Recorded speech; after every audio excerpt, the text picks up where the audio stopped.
The day had been unremarkable, just another long summer evening. The house was quiet, steeped in the kind of stillness that only comes when everyone else is gone, and the sun's heat has finally started to wane. Mark, my husband, was out of town again for work, as he often was, and Ryan, his 19-year-old son, had been tucked away in his room for most of the afternoon. Or so I thought. I had just finished showering. The hot water had done little to ease the tension in my shoulders, but it left my skin warm and slightly flushed, a contrast to the coolness of the air outside the bathroom. Wrapping a towel around myself, I tied it securely above my chest, its softness clinging to the dampness of my skin. The house felt still, empty in a way that made me relax. With no one around, I didn't feel the need to rush as I stepped into the hallway, my hair still dripping and leaving faint trails of water on my shoulders. I was halfway down the hall, headed toward my bedroom, when I saw him. Ryan had just come up the stairs, his head bent over his phone as he climbed, his footsteps soft against the carpet. I stopped in my tracks, surprised to see him. I hadn't heard him leave his room, let alone come downstairs, and for a brief second I considered calling out to him, a casual hi, to acknowledge his presence. But then he looked up and everything shifted. His eyes landed on me, and for a heartbeat I thought he might look away. But he didn't. His gaze stayed, locked in place, traveling over me with a hesitation that wasn't exactly subtle. It wasn't the quick, accidental glance of someone catching a person out of context. No, this was something else entirely, something that sent an unfamiliar heat rushing to my cheeks. I froze, gripping the edge of my towel instinctively. The hallway suddenly felt too bright, the distance between us too small. I wasn't wearing anything except this towel, a simple knot of fabric that suddenly felt alarmingly precarious. "Ryan," I said, my voice softer than I intended, the single word hanging in the charged silence. He blinked, as if startled out of a trance. His steps faltered and he almost tripped as he stopped abruptly, gripping the railing of the stairs for balance. "Oh, sorry," he muttered, his voice lower than usual, the words coming out in a tumble. His cheeks flushed a deep red, the color spreading up to his ears, and he glanced away quickly, as though he couldn't bear to meet my eyes anymore. "It's fine," I said, my voice too quick, too forced. My fingers tightened their grip on the towel, holding it closer against me as though it were some kind of shield. "I didn't think anyone was upstairs. I just forgot my charger," he mumbled, his gaze fixed firmly on the floor now. He gestured vaguely toward his room, his phone still clutched in one hand like it might save him from the awkwardness of the moment. For a moment, neither of us moved. The silence stretched, heavy and uncomfortable, as if the air between us had turned into something tangible. I nodded stiffly, my heart thudding unreasonably fast, and turned toward my bedroom door. As I reached for the handle, I felt it. His gaze, lingering again, a fleeting heat that seemed to brush against my back. I didn't dare turn around. Instead, I slipped into my room quickly, closing the door behind me with more force than necessary. The wood felt solid against my back as I leaned against it, one hand still gripping the towel, the other pressed flat to my chest as I tried to calm the racing of my heart. What just happened? I let out a shaky breath, the memory of his look playing over in my mind. It had only been a second, maybe two, but the intensity of it stuck with me. I shook my head, trying to push the thought away. This was Ryan, my stepson. There was no reason, absolutely no reason, to read anything into that moment. It was nothing. Just a mistake. A quick, awkward moment blown out of proportion by my own tired mind. But even as I tried to dismiss it, I couldn't ignore the way his eyes had lingered, the way his cheeks had flushed, or the strange electric tension that had passed between us. And worse, I couldn't ignore the way it made me feel. I paced across the room, my bare feet sinking into the plush carpet as I wrestled with my thoughts. Ryan wasn't a boy anymore. I'd known that for a while. At 19, he had grown into himself in ways that had only become more obvious lately. His shoulders were broader now, his frame lean and muscular from the gym sessions he'd taken up with his friends. His face had lost the roundness of adolescence, replaced by sharp cheekbones and a strong jawline that made him look older than he was. I'd noticed these changes before, of course. How could I not? But I'd always dismissed them, chalked them up to the natural process of growing up.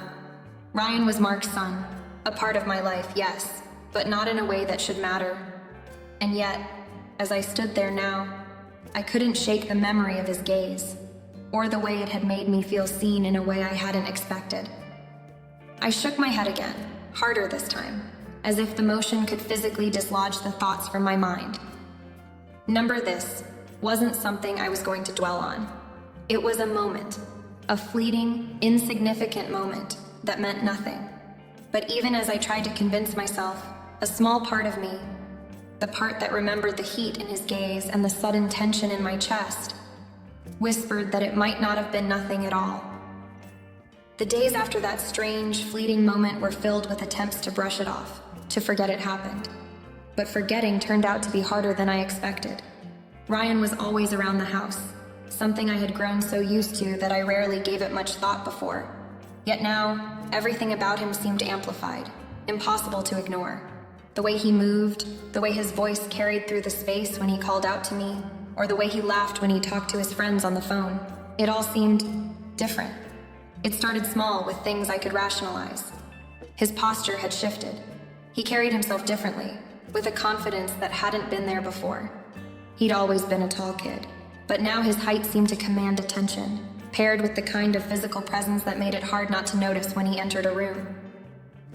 I found myself glancing at him more often than I realized, catching glimpses of his broad shoulders as he leaned casually against the kitchen counter, or the way his t-shirt clung to his back when he reached for something on a high shelf. His arms, strong and defined from his time at the gym, had a way of drawing my eye before I even knew what I was doing. It wasn't just his physicality, though. There was something in his demeanor, something that had shifted without me noticing until now. He'd grown more self-assured, his tone lighter but more composed when he spoke to me. It was in the way he smiled, a mix of boyish charm and something sharper, something undeniably adult. I caught myself thinking about him more than I should have, and every time I told myself it was harmless. After all, it was perfectly normal to notice these things about someone you saw every day, wasn't it? Except it didn't feel normal. There was one particular afternoon that stood out. Ryan had decided to work out in the backyard, using the set of weights he'd dragged out from the garage. I watched him from the kitchen window, my hands submerged in soapy dishwater, trying to convince myself I wasn't staring. His movements were methodical, deliberate, the sun glinting off the sheen of sweat on his skin. He wore a simple tank top, the kind that left his arms completely exposed, and I couldn't help but notice the way his muscles flexed as he worked through his routine.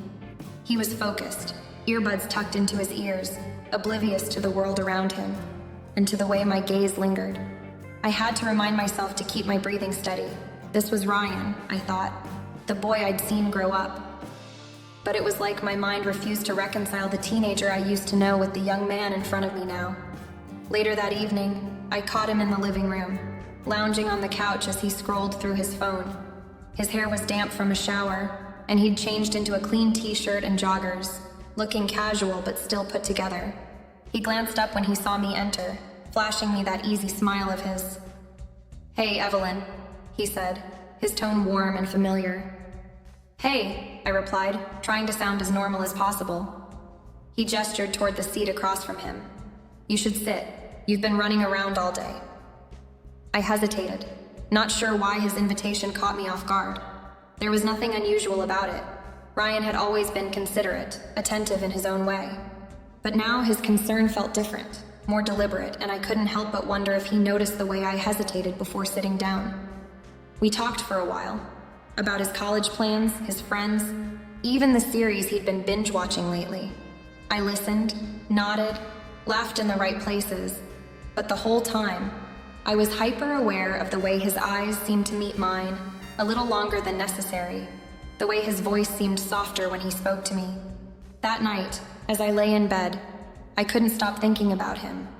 The little things I'd noticed about him lately weren't so little anymore, and the way they made me feel was impossible to ignore. Ryan wasn't a boy anymore. He was a man, and no matter how much I tried to push the thought away, it settled in my mind like an undeniable truth, one that left me both fascinated and uneasy. It was a quiet Saturday afternoon, one of those days where the house felt too still, and I was grateful for the break. I'd spent most of the day catching up on emails and half-heartedly cleaning, trying to keep my mind from wandering too much. Ryan had been in and out, offering to help here and there before retreating to his room, probably playing video games or scrolling through his phone. I was in the kitchen, deciding whether I felt like cooking dinner or ordering takeout, when he appeared in the doorway. His presence caught me off guard, though I couldn't say why. It was his house too, after all. But there was something about the way he stood there, leaning casually against the frame with his arms crossed, his dark eyes fixed on me. "Hey, Evelyn," he said, his voice warm and relaxed. "What are you up to tonight?" I blinked at him, momentarily thrown by the question. Nothing much. Just figuring out dinner. Why?" He grinned, the kind of easy smile that had become so familiar and lately so disarming. "I was thinking we should go out, you and me, like a dinner thing." His words hung in the air for a moment, and I couldn't help but feel a pang of uncertainty. Dinner with Ryan? Just the two of us? The idea felt strange, though I couldn't pinpoint why.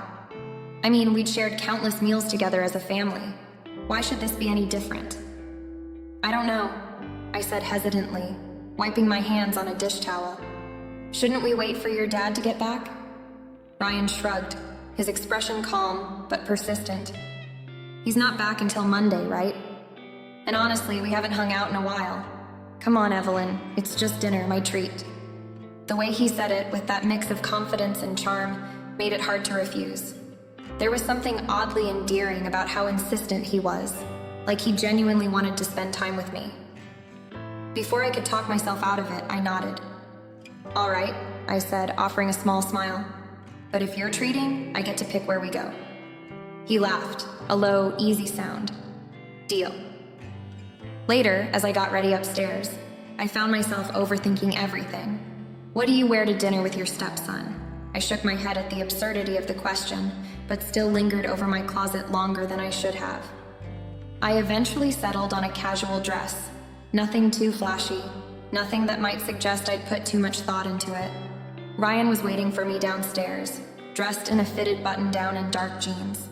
The sight of him stopped me in my tracks for a moment, not because he looked out of the ordinary, but because he looked good, polished, confident, like the kind of guy who could easily turn heads. "You clean up nice," I said lightly, hoping to mask my own nervousness. He glanced up at me, and for a moment his expression softened. "So do you," he said simply, his tone genuine. The restaurant he'd chosen was small but cozy, with dim lighting and a quiet hum of conversation around us. As we sat across from each other, the familiarity of the moment mixed with something new, something I couldn't quite name. We talked easily, about his classes, his gym routine, even random childhood memories that made us both laugh. I couldn't remember the last time we'd had a conversation like this, just the two of us. It felt natural, almost too natural, and I found myself forgetting, for brief moments, who we were to each other. At one point, the server brought our meals, and as I reached for my glass of wine, I caught him watching me. His gaze was steady, unguarded, and it sent a small jolt of something unfamiliar through me. "What?" I asked, trying to keep my tone light. He shook his head, a faint smile tugging at his lips. "Nothing, just, you seem really happy tonight." I smiled back, though his words unsettled me in a way I couldn't explain. "I guess it's been a while since I've had a night like this. Thank you for that, Ryan." His eyes didn't leave mine, and for a moment I thought he might say something more. But instead he just nodded, his smile lingering as he took a sip of his drink. The rest of the evening passed in a blur of laughter and conversation, but as we walked back to the car, a quiet tension hung in the air. It wasn't uncomfortable exactly, just different, new. I couldn't help but wonder as we drove home if Ryan felt it too. The night air was heavy with the scent of summer, warm but still, pressing against my skin as Ryan and I stepped out onto the porch. The hum of the day had settled into quiet calm, the only sound the occasional rustle of leaves in the breeze and the distant chirp of crickets. I felt raw, exposed, as though something unsaid had been brewing all evening. Ryan trailed behind me, his footsteps deliberate but hesitant. The glow of the porch light spilled across the wooden planks, casting long shadows, and I couldn't help but notice how he lingered in the doorway, almost as if he were debating whether to follow me outside. I sat down on the old porch swing, the wood creaking under my weight, and gave the chains a gentle nudge, setting it into a slow, lazy motion. The rhythm was soothing, but my thoughts were anything but. I watched him out of the corner of my eye, his silhouette backlit by the light inside the house. He finally stepped out, his shoulders squared but his expression guarded, like he was carrying something he wasn't sure he could share. "Ryan," I said, breaking the silence that had stretched too long. "Are you okay? You've been quiet since dinner." He hesitated, his hands shoved deep into his pockets. "Yeah, I'm fine. He trailed off, glancing away like he was looking for courage in the darkness beyond the porch. "Just what?" I asked gently, trying to coax the words from him. "I need to tell you something," he said finally, his voice low, almost a whisper. He moved closer, leaning against the railing a few feet from where I sat. He didn't look at me, his eyes fixed on the horizon as if the stars would give him the answer he was looking for. Something in his tone made my chest tighten. "You know you can tell me anything," I said, my voice steady despite the growing unease bubbling under the surface. He nodded, exhaling slowly. "I know. That's why I need to say this. I've been holding it in for so long, and I can't anymore." I stopped swinging, my hands gripping the edges of the seat as I braced myself. The heaviness in his voice felt like a storm brewing, and I wasn't sure I was ready to face it. "Ryan, what is it?" I asked softly. He finally turned to look at me, his eyes meeting mine with an intensity that made my breath catch. For a moment, I couldn't read him, couldn't tell if he was angry, sad, or something else entirely. "I don't know how to say this without it sounding crazy," he admitted, his voice shaking slightly. "But I've been feeling things that I know I shouldn't, about you." The words hit me like a physical blow. My heart leapt into my throat, and I could feel the blood draining from my face. "Ryan, I started, but he didn't give me a chance to finish. "I know it's wrong," he said quickly, his words tumbling out in a rush. "I know how this sounds, but I can't help it, Evelyn. You're the most incredible person I've ever known. You're kind and funny and smart. And lately I've been seeing you in a way I never expected. I don't even know when it started, but it's there, and it's real, and I can't keep pretending it's not." I stared at him, unable to move, unable to speak. My mind raced, trying to make sense of what I was hearing. "Ryan, you're confused," I said finally, my voice trembling despite my effort to stay composed. "You've had a rough year, and maybe you're just—" "No," he interrupted, his voice firm. "This isn't some phase or something I made up in my head. I've been fighting it for months, Evelyn, trying to ignore it, trying to convince myself it would go away. But it hasn't. If anything, it's gotten stronger." The vulnerability in his voice broke something in me, but I couldn't let myself feel it. I stood up abruptly, needing to put distance between us. The swing stilled, and the porch creaked under my weight as I moved toward the railing. "Ryan, this can't happen," I said, my back to him. "Do you understand what you're saying? What this could mean for both of us?" "I do," he said quietly. But there was a steadiness in his voice now, a conviction that sent a shiver down my spine. "And I know you don't feel the same way. Or maybe you do, but you're too afraid to admit it. Either way, I needed to tell you. I couldn't keep it inside anymore." I turned to face him, my hands gripping the railing so tightly that my knuckles turned white. "Ryan, listen to me. This isn't about being afraid. It's about doing the right thing. What you're feeling, it's not okay. It can't be." He stepped closer, his eyes searching mine, and for a moment I thought he might argue. But instead, he just nodded, a sad smile tugging at the corners of his mouth. "I get it," he said softly. I needed you to know." The weight of his words hung between us, heavy and oppressive. I felt like I couldn't breathe, like the world had tilted off its axis, and I was struggling to find my footing. "Good night, Ryan," I said finally, my voice barely more than a whisper. He didn't say anything as I walked past him and back into the house, but I could feel his eyes on me the entire time. Even as I closed the door behind me, the echo of his confession lingered in the air. impossible to ignore. The days after that night on the porch were a blur, a mess of emotions I couldn't fully grasp. Every time I thought about what Ryan had said, my chest tightened. His words played on a loop in my mind. I've been fighting it for months. It's real. I told myself it was a momentary lapse of judgment on his part, a fleeting crush he'd forget if I acted like nothing had changed. And yet, when I saw him at breakfast the next morning, his gaze soft, almost apologetic, I knew it wasn't something that would just go away. I avoided being alone with him, busying myself with errands or housework, but Ryan was relentless in his quiet presence. He didn't push, didn't bring it up again, but he found ways to be near me that felt intentional. He'd show up in the kitchen when I was cooking, asking if I needed help. He'd linger in the living room during the evening, choosing the seat closest to mine. At first, I told myself I was imagining it, that I was reading too much into his actions because of my own unease. But the tension between us was undeniable, and no amount of pretending could make it disappear. One afternoon, I decided to spend some time in the garden. The physical labor of pulling weeds and planting flowers usually helped clear my head. The sun was warm on my back, and for a while, I let myself get lost in the rhythm of my work. Need a hand? I froze at the sound of his voice. I hadn't heard him come outside. Straightening up, I turned to find him standing a few feet away, a shovel slung over his shoulder and that easy, disarming smile on his face. I've got it under control, I said, brushing my hands on my gardening gloves. I don't mind, he replied, stepping closer. I could use the fresh air.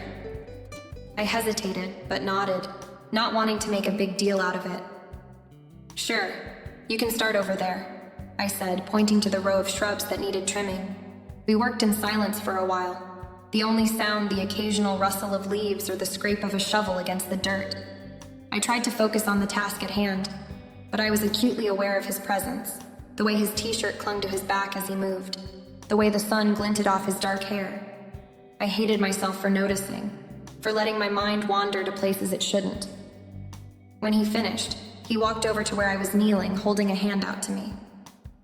You've been at this for hours. Take a break. I looked up at him, his hand hovering in the air between us, and for a moment, I considered refusing. But the sincerity in his eyes made me relent. I slipped off my gloves and let him pull me to my feet, his grip firm but gentle. Thanks, I said, brushing dirt off my knees. He smiled, a flicker of something unreadable in his expression. You work too hard, he said lightly. I laughed, trying to diffuse the tension. Somebody's got to keep this place running. We walked back to the porch, the silence between us feeling heavier than it should have. I sat down on the swing, and he leaned against the railing, watching me. You don't have to keep avoiding me, you know, he said after a long pause. My heart skipped a beat, but I kept my expression neutral. I'm not avoiding you. He gave me a knowing look. You are, and I get it, I do, but we can't pretend it didn't happen. Ryan, I'm not trying to make this harder for you, he interrupted, his voice soft but insistent. But I meant what I said, and I think you know that.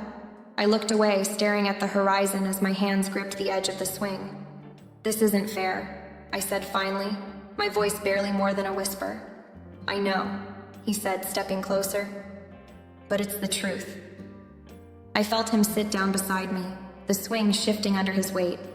The proximity was almost unbearable, and yet I didn't move. You've always been there for me, he said quietly, even when I didn't deserve it. You've shown me what it means to be strong, to be kind, and I don't know when it happened, but somewhere along the way, I started seeing you differently. Not as my stepmom, but as... Don't, I said sharply, cutting him off. My voice shook, and I hated how vulnerable I sounded. He fell silent, but I could feel the weight of his gaze on me. I can't be what you want me to be, I said, forcing myself to look at him. You have to understand that. His jaw tightened, but he nodded slowly. I just needed you to know how I feel. Even if nothing changes, I couldn't keep it to myself anymore. The honesty in his voice was devastating. I wanted to tell him he was wrong, that what he felt was just confusion, a phase, but I couldn't lie, not to him, and not to myself. I need some time, I said finally, my voice barely audible. He nodded again, his expression a mixture of hope and resignation. Take all the time you need, he said softly.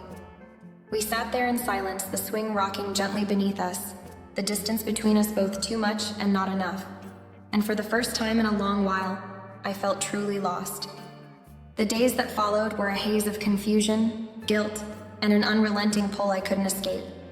I told myself I would stay strong, that I would keep my distance, and that I wouldn't let myself be swept away by the emotions Ryan's confession had stirred in me. But every time I saw him, the tension in the air was palpable, thick and suffocating. Every word, every glance between us seemed to carry a weight I wasn't sure I could bear. It was a Saturday evening, and the house was quiet. My husband James had gone out with friends, and I was at home alone with Ryan. We'd managed to avoid speaking about anything too serious, but the silence between us had become deafening. Ryan was in the living room, casually scrolling through his phone. I tried to focus on a book, but the words seemed to blur together, my mind consumed with thoughts of him. The way he'd looked at me that night, the weight of his confession. It all felt like a dream I didn't want to wake up from, yet I knew I had to. But then, just as I was about to get up and head to the kitchen, Ryan stood and walked over to me. The sound of his footsteps was all too loud in the stillness, and before I knew it, he was standing in front of me, blocking my way. Evelyn, he said, his voice low, almost tentative. I can't stop thinking about what we talked about us. I felt a chill run down my spine, though I knew I shouldn't be surprised. We had danced around it for days, pretending nothing had changed, but I could see it in his eyes. He wasn't pretending anymore. Ryan, I started, my throat tight, but I couldn't finish the sentence. What was there to say? What could I say that would make everything go away? I can't help how I feel, he said, stepping closer. I've tried to fight it, to ignore it, but I just can't. His words sent a jolt through me, a mix of fear and desire coursing through my veins. I should have stepped back, told him to stop, to leave me alone. But instead, I stood frozen, my breath shallow, my pulse quickening as he closed the distance between us. Before I knew it, his hand was gently cupping my cheek, his thumb brushing against my skin in the softest of caresses. The touch was so intimate, so tender, that it made my heart race. His eyes searched mine, as if looking for permission, for a sign that I felt the same way. In that moment, the world seemed to fade away. All the fears, all the doubts, they didn't matter anymore. All that mattered was the pull between us, the undeniable chemistry that had been building ever since that first look, that first confession. I could feel the heat radiating from his body, the strength in his hand that had once been so innocent, now so charged with something more. Without thinking, I leaned in. His lips brushed mine in a kiss that was soft at first, tentative, as if neither of us were sure what we were doing. But then, the moment we broke away and I saw the desire in his eyes, raw and honest, I couldn't stop myself. I kissed him again, deeper this time. A kiss that was more than just a simple gesture of affection. It was a kiss that said everything we hadn't dared to voice, everything we had been holding back. Ryan's hand slid around my waist, pulling me closer, his body pressing against mine in a way that left me breathless. My hands found their way to his chest, feeling the heat of his skin through his shirt, the firm muscles I had started to notice more and more in the past few weeks. I had to remind myself, this isn't right. This is wrong. But the more he kissed me, the less I cared about what was right or wrong. There was only the moment, only the electric sensation that flooded my senses. His lips moved down to my neck, and I couldn't stop the soft gasp that escaped me. His touch was gentle but insistent, as if he couldn't hold back any longer. I could feel his heart pounding against mine, his breath quickening, and in that moment, everything inside of me screamed to stop. But I didn't stop. I didn't know how. The kiss grew more urgent, more desperate, as if we were both trying to fill the void that had opened up between us. His hands moved lower, caressing my sides, sending shivers down my spine. I knew I was treading dangerous ground, but in that instant, the fear that should have been there was swallowed by the intensity of the connection between us. We broke apart, gasping for air, both of us trembling from the force of what had just happened. For a moment, neither of us spoke. I could see the same mix of guilt and desire in his eyes, the same conflict that mirrored my own. I'm sorry, Ryan whispered, his voice thick with emotion. I didn't mean for this to happen. I shook my head, my breath still coming in shaky bursts. No, I said softly, not even sure who I was trying to reassure. I don't know what this is, Ryan. But in my heart, I knew. I knew exactly what it was. It was a line that had been crossed, and now there was no going back. The morning after our kiss was a blur. I woke up with the weight of everything that had happened pressing heavily on my chest, my heart pounding in a mixture of guilt and desire. I had barely slept, my mind replaying the moments over and over. Every time I closed my eyes, I saw Ryan's face, felt his touch, heard his breath, and it made me sick to my stomach. I didn't know what to do with myself. I couldn't look at him the same way anymore, and I wasn't sure how he was handling it either. I tried to avoid him that morning, hoping the distance would give me clarity, but it was impossible.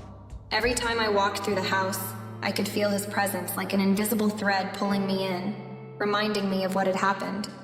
The air between us was thick with unspoken tension, and it felt like the walls were closing in around me. I didn't know how to fix this. I couldn't erase what had happened, but I sure as hell wasn't ready to face the consequences either. Ryan was my stepson, and what we'd done, what I'd allowed, was a betrayal that I could never undo. Yet every time I thought about pushing him away, all I could feel was the desire to be near him. The pull was undeniable. By lunchtime, I knew I couldn't keep running from it. I couldn't hide from the truth any longer. I needed to speak to him, to figure out what this meant, to try and make sense of it. I didn't care how wrong it was. I needed answers. I needed closure. I found him sitting on the porch, his feet propped up on the railing, staring out into the yard. He looked so normal, but everything had changed, hadn't it? His casual posture, his relaxed demeanor, it all felt like it was part of some strange illusion. His gaze turned towards me as I stepped outside, his eyes locking onto mine with an intensity that made my stomach flip. Ryan, I said softly, my voice trembling even though I didn't want it to. We need to talk. He nodded but didn't say anything, just watching me. His silence was maddening, making me question everything I had been trying to push away. Did he regret it? Was he just as lost as I was? Last night, I started, my words getting tangled in my throat.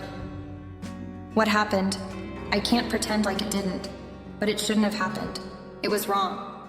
I don't know what came over me. Ryan stood up then, taking a step toward me. The way he moved was slow, deliberate, like he was trying to give me space, but I could feel the tension in the air as if we were both holding our breath, waiting for the other to say something more. I didn't regret it, he said, his voice steady. I never will.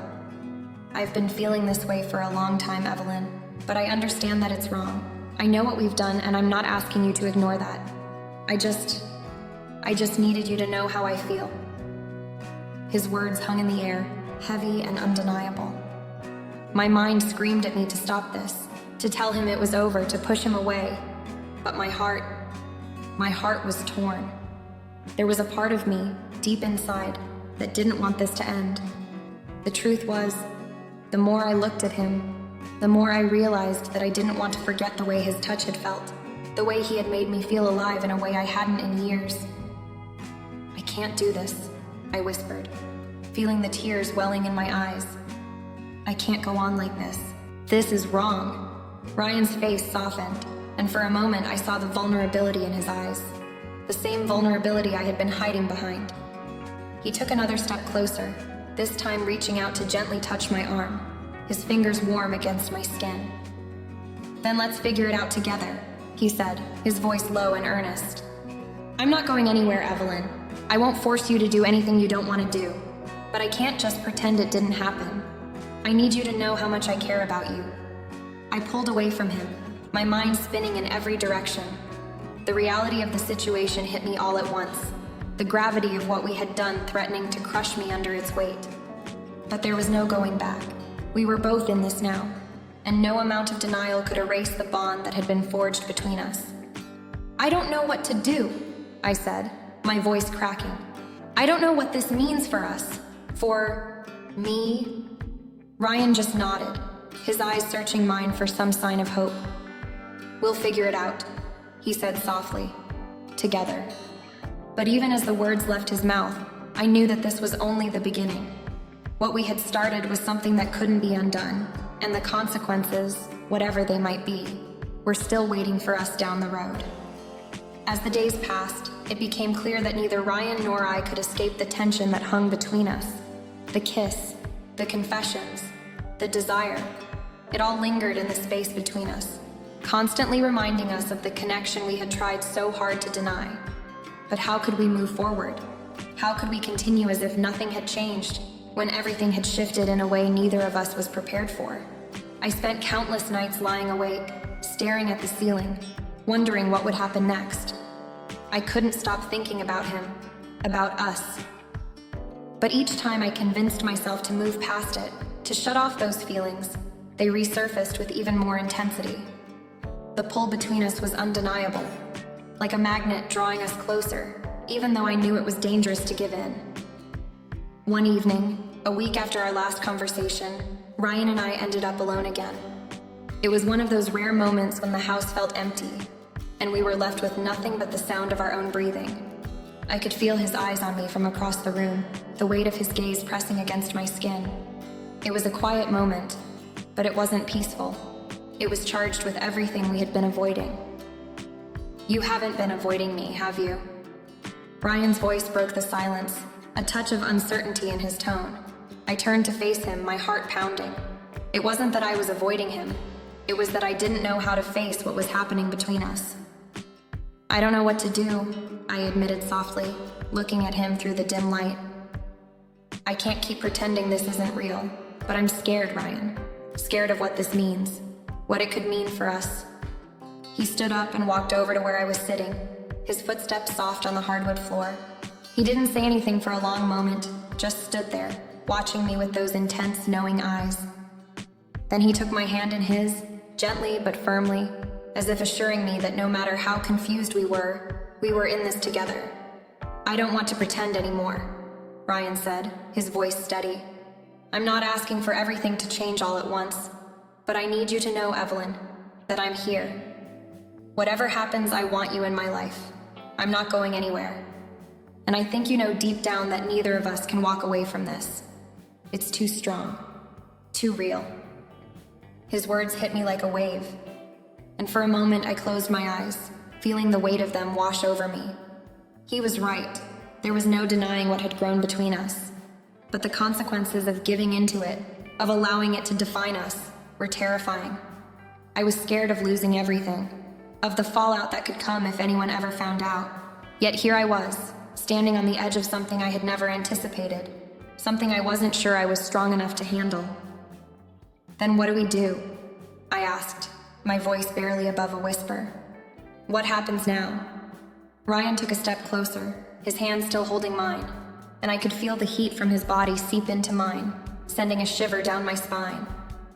"We take it one step at a time," he said softly. "We figure it out. Together. I'm not going to push you, I'm not going to force anything. But we need to be honest with each other. We need to stop pretending like what's between us doesn't matter." For the first time in a long time, I allowed myself to feel the pull, to feel the desire that had been building inside me. It wasn't just about the physical connection. It was something deeper, something I had tried to bury. But Ryan wasn't going to let me hide from it. He wasn't going to let me pretend anymore. And maybe, just maybe, I wasn't ready to let go of it either. I looked at him, my breath caught in my throat, and for a moment I thought maybe we could make it work. Maybe we could find a way through all of the mess, the danger, the uncertainty. But deep down, I knew that the road ahead was uncertain. There were no guarantees, no promises of a happy ending. "Do you think we can make it work?" I asked, my voice trembling as I searched his eyes for any sign of certainty. Ryan's grip tightened slightly on my hand, his gaze softening. "I don't know," he said honestly, "but I do know that I don't want to let you go." and I think we owe it to ourselves to find out. We stood there in silence, the weight of our words hanging heavy between us. I wasn't sure what the future held, but I knew one thing: we couldn't go back. Whatever came next, we were in this together, and for better or for worse, there was no turning back now.